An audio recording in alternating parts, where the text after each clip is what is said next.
Turn in your Bibles to Mark, the 14th chapter. We'll get into our lesson tonight. Mark 14, we're going to read verses 3 through 9 to begin with. Mark 14, verse 3, talking about Jesus. It says, "And being in Bethany, in the house of Simon the leper, as he sat at meat, there came a woman having an alabaster box of ointment of spikenard, very precious. And she brake the box and poured it on his head. And there were some that had indignation within themselves and said, Why was this waste of the ointment made? For it might have been sold for more than 300 pence and have been given to the poor. And they murmured against her. And Jesus said, Let her alone. Why troubleth ye her? She hath wrought a good work on me. For you have the poor with you always, and whensoever you will, you may do them good, but me you have not always. She hath done what she could. She has come aforehand to anoint my body to the burying. Verily I say unto you, whithersoever this gospel shall be preached throughout the whole world, this also that she hath done shall be spoken of for a memorial of her." A side note on this story, this is a very familiar story. There's the song about the alabaster box, a beautiful song. And as I was studying this, I found something that I had never noticed before. If you look at the Gospels, there evidently was two different instances where that a lady had brought a alabaster box and had anointed Jesus.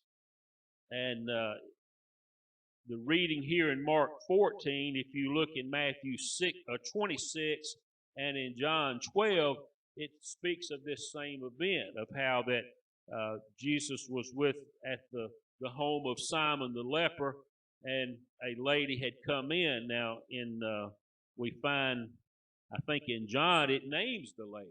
Her name was Mary. It was Lazarus' sister that had come there, and she poured this perfume. If you hear, it says that she broke it and she poured it on his head. Now in Luke, it says that there was the house of Simon the Pharisee, and here the woman came in and she anointed his feet. She cried, she washed his feet with the tears and dried them with her hair. And I've never really noticed that this was two different things. And so, but alabaster was a stone that was commonly found in Israel, and it's a hard stone, and it looks like white marble. I mean, what we would, I guess, can compare it with. And this container, they would seal the fragrance or the ointments and perfumes inside these boxes, and it would hold that fragrance there. And the only way that it could, that the fragrance could come forth is if you broke the box. And that could be a lesson within itself. But here, this has nothing to do with my lesson. I just found it interesting that there were more than one occasion, or was more than one occasion, that someone had brought an alabaster box. But for our lesson tonight, I want to look again at verses 8 and 9. Jesus said after she had done this, he said, she hath done what she could. Then he said, wherever the gospel is preached, this thing that she, throughout the whole world, this thing that she's done is going to be spoken of. And of course, that has happened, almost 2,000 years ago, and it is still a very common story that we hear about. But tonight, I want to remind us that phrase that Jesus said, she hath done what she could, and I want us to remind us that we need to do what we can. Tell somebody, do what you can. Do what you can. Now, not everybody has the same abilities. Not everyone has the same physical strength. Not everyone has the same financial resources. We can't all do the same thing. It's just, for some of us, it would be, impossible to do some things that maybe some of the other ones of you can do. And, but so, if we live our life trying to do things that we can't do, we're going to be frustrated. On the other hand, if we'll do the things that we can do, if you do the things that you can do, you're going to be successful in life. You know, it would be really foolish for me to try to be a track star. Lou can just about outrun me. And she can in a long distance. Now, in the short sprint, now I can get away from her, but I'm not going to last very long. And she likes to run, you know, and so, but, you know, so it would be foolish for that. But that's the kinds of things. But there are some things that I can do. There are some things that you can do, and do those things well. And of course, we're going to. I believe that's true in our walk with the Lord. He doesn't expect us to do what He hasn't called us to do or hasn't equipped us to do. And so, but He does expect us to do what we can do. And so that's what we should do. This week we celebrated Martin Luther King Day, and as I often do on that day each year, I'll look at some of the quotes that have been attributed to him, and I saw this one as I looked at it, and it says, "If you can't fly, then run. If you can't run, then walk. If you can't walk, then crawl. But whatever you do, you keep moving forward." And that's some good words. In other words, he's saying there's something you can do, so don't worry about what you can't do. It'd be fun to fly, but none of us in here has got wings, so we can't fly. So if you can't, then try to run. If you can't run, well, at least maybe you can walk. And if you can't walk, well, then crawl. He just keep moving forward. There's something that we can all do, and so that we need to do what we can. There were those that when Mary broke that alabaster box, they didn't like what she did. But Jesus took note of it. He said, "She hath done what she could."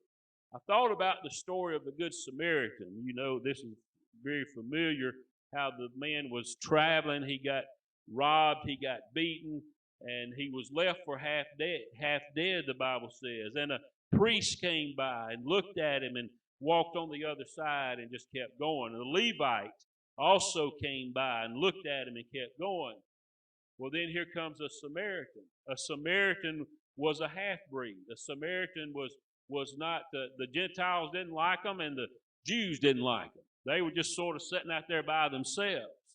And nobody really cared for them. And this Samaritan could have said, "Well, I'm no good. I'm not a priest. I'm not a Levite. Nobody likes me.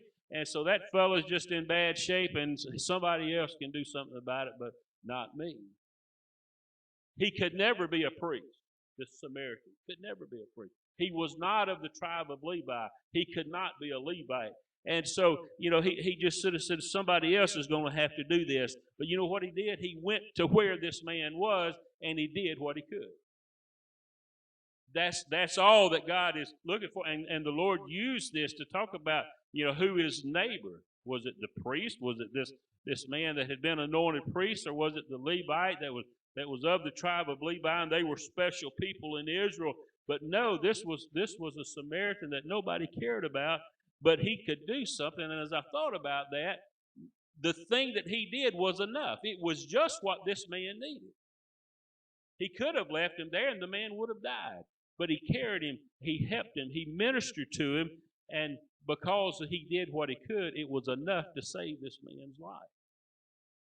In Luke 21, Jesus was watching the people bring their offerings, so the gifts to the treasurer. They were at church, at the temple, and people were bringing their offerings in, and there was this poor widow woman. She come in and she cast in 2 mites, two pieces of, or 2 coins, and the Lord looked at his disciples and he said, "This woman has cast in more money than all the rest of these rich folks."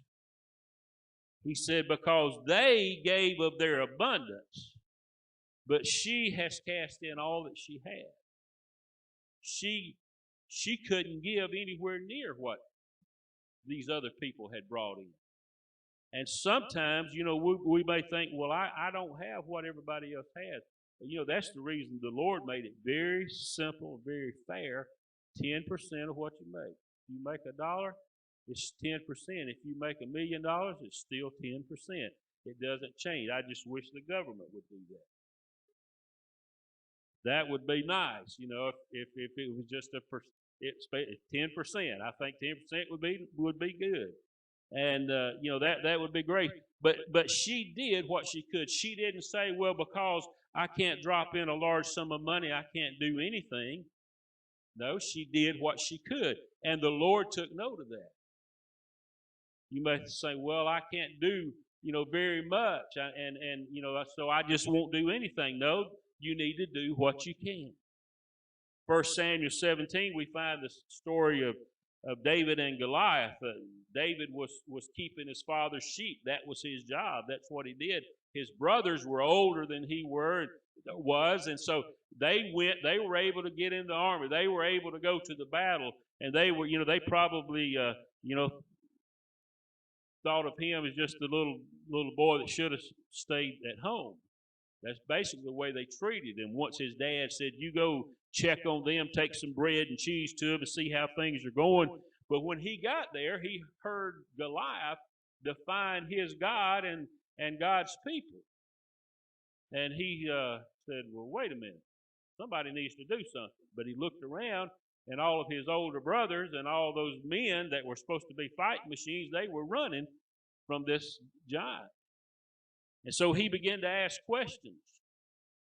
And his brothers, they began to get on and say, oh, yeah, we know how you are. You need to go on back home. But he said in verse 29 of 1 Samuel 17, David said, well, what have I done? What do you mean?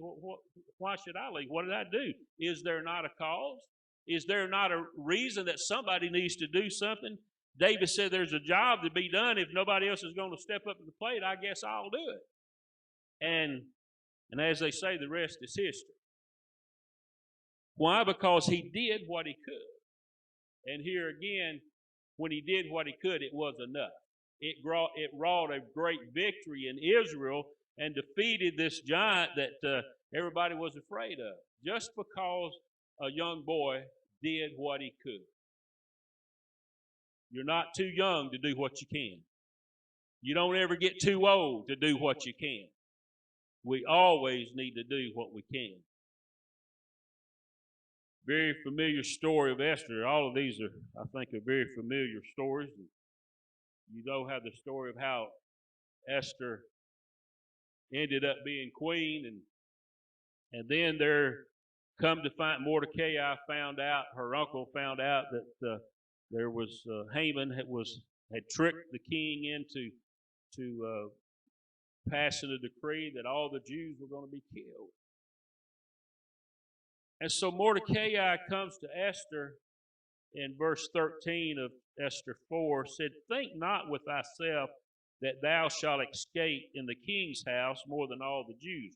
He said, don't think that just because you're living in the palace that you're not going to be affected by this.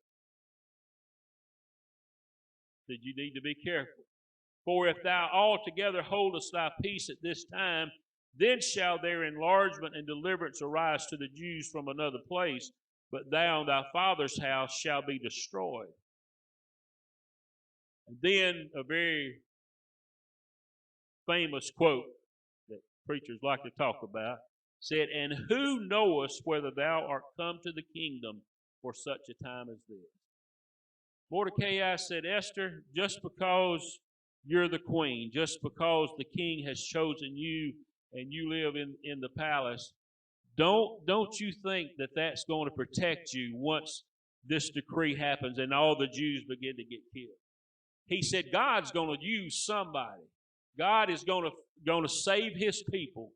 And he said, you know what? He said it may just be that all that happened by you getting chosen as queen, it could have been all in God's plan, that he placed you here because he knew what was going to happen. And of course, that was the case. Nothing surprises God. Nothing you go through surprises God. And there are times that I believe he goes before us and he puts things in place to protect his people for something that might happen way down the road.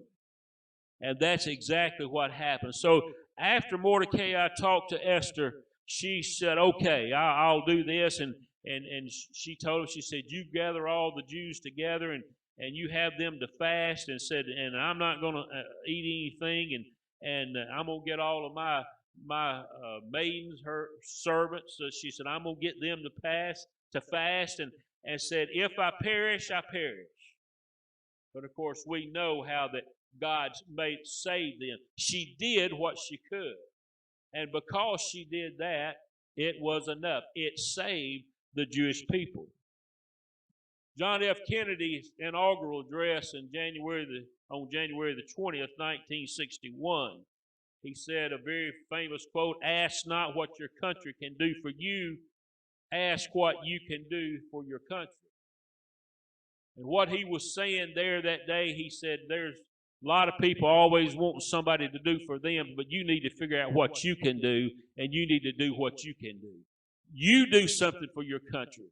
I thought about during World War II, which I wasn't born then, but a couple of you were.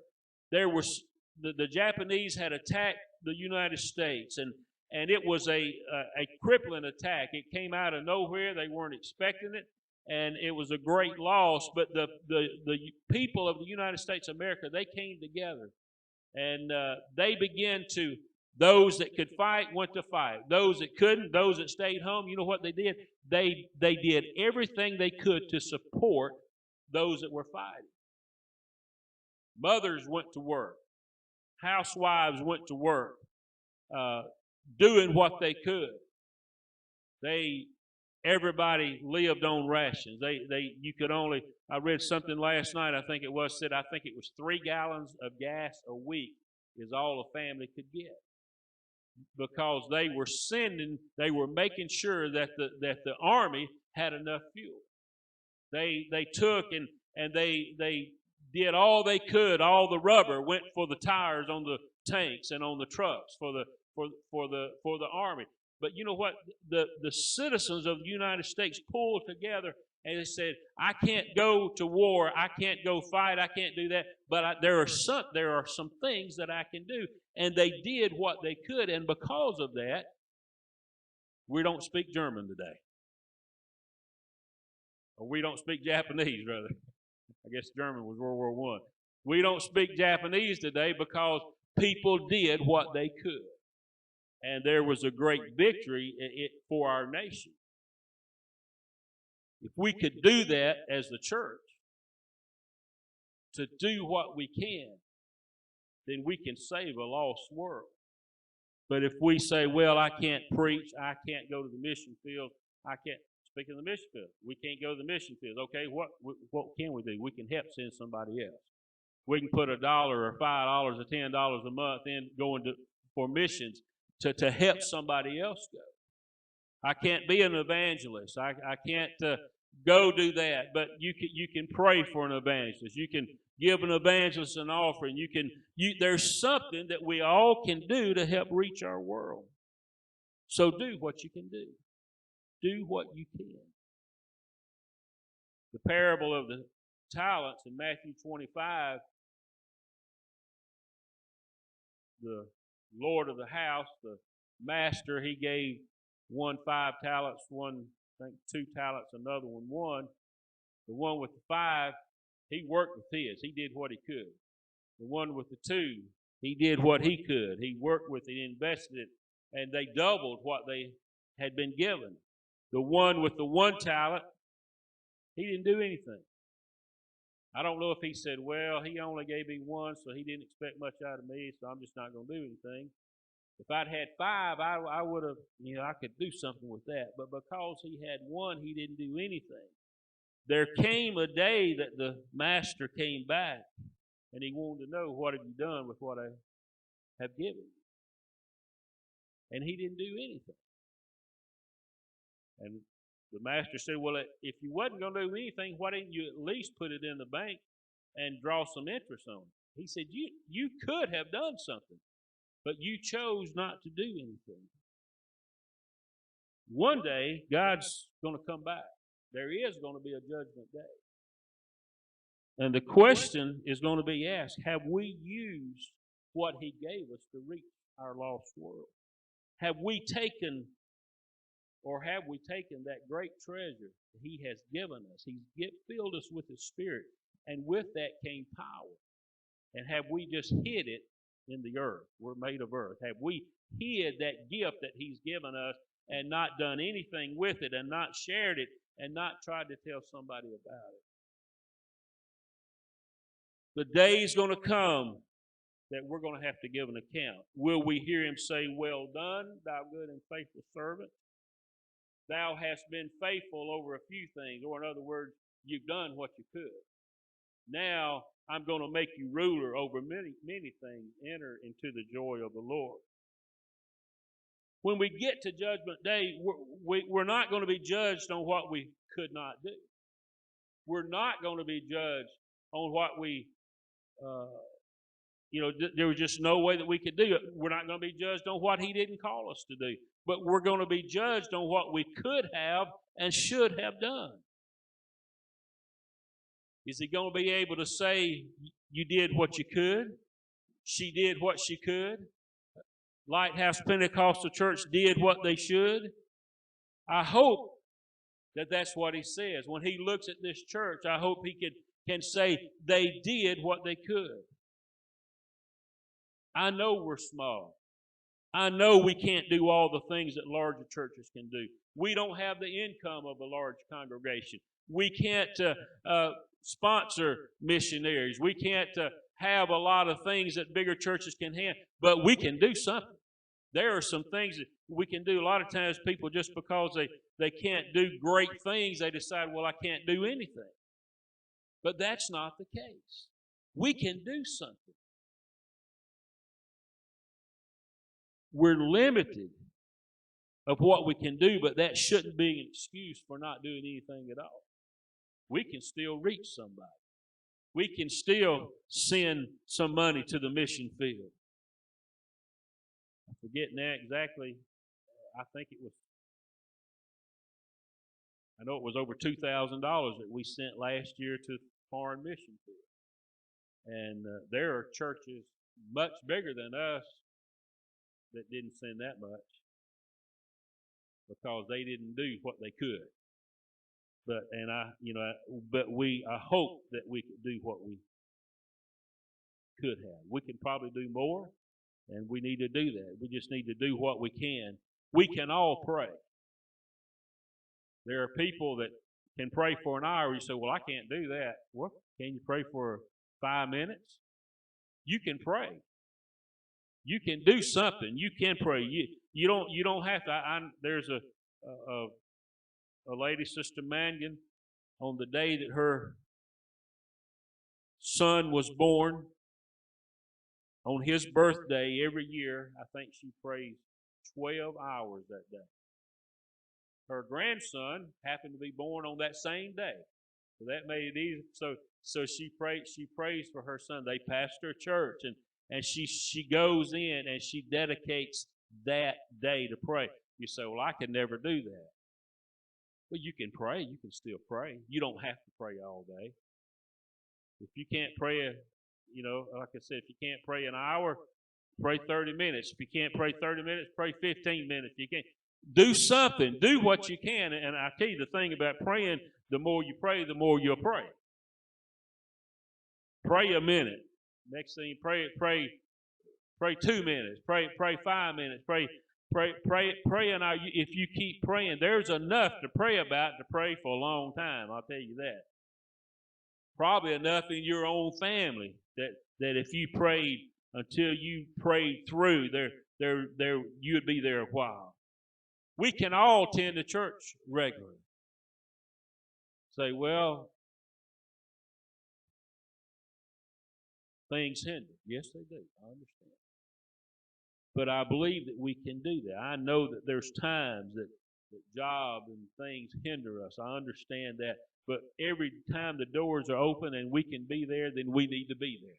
We need to do what we can. God doesn't expect us to do what we can't do, but he does expect us to do what we can do. So we need to do what we can. We can all pay our tithes. Well, no, I can't pay much. Well, you don't look for much. It's just 10%. We can all do something. We can all give something. Well, I can't give $50. Well, can you give $1? Well, no. Well, can you give 50 cents? Can you give something? It's about giving. That's what it's about. There's something that everybody can do, so we just need to do what we can. I'm going to close with this. Just mention it, 1 Corinthians, the 12th chapter, where Paul is talking about the body of Christ. 1 Corinthians 12:12, he said, "For as the body is one and hath many members, and all the members of that one body being many are one body, so also is Christ. For by one Spirit are we all baptized into one body, whether we be Jews or Gentiles, whether we be bond or free, and have been all made to drink into one Spirit. For the body is not one member, but many." He's trying to make sure that we all understand that the body, although it's made up of a lot of members, it's still just one body. I've got 2 arms, 2 legs, 2 hands, 2 feet, 2 ears, 1 nose, and 2 eyes, but it's still one body. And that's what he said. There's a lot of members. There's a lot of different functions of the body, but it's still one body. And then he says, "If the foot shall say, because I'm not the hand, I'm not of the body," is just because he says it doesn't mean it's not true.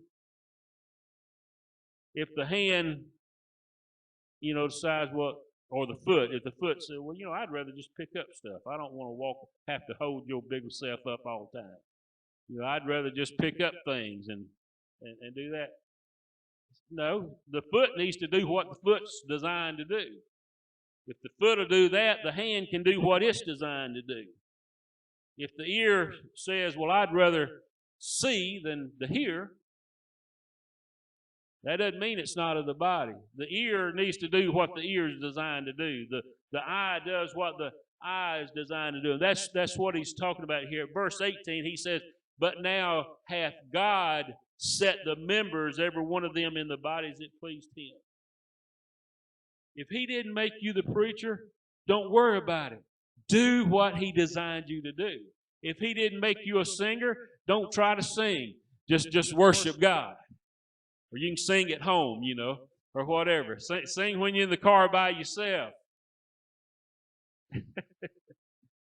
What'd you say?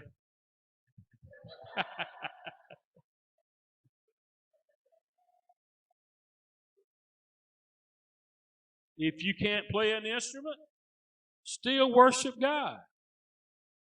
Get you one at home and play it. Don't try to play it in public. But God has something for you to do. There is something that each of you can do. Being in service is something that everybody can do. Worshiping God is something that everybody can do. Say, "Well, I can't do it good." Well, just thank Him for who He is. Thank Him for what He's done for you. Worship Him. You can all live for Him. You can all live. You can all, read. If you can read the Bible. If you can read a newspaper, you can read the Bible. If you can read Facebook, you can read the Bible. There's something you can do. So let's do it. And I'll say it again. When you do what you can, it'll be enough.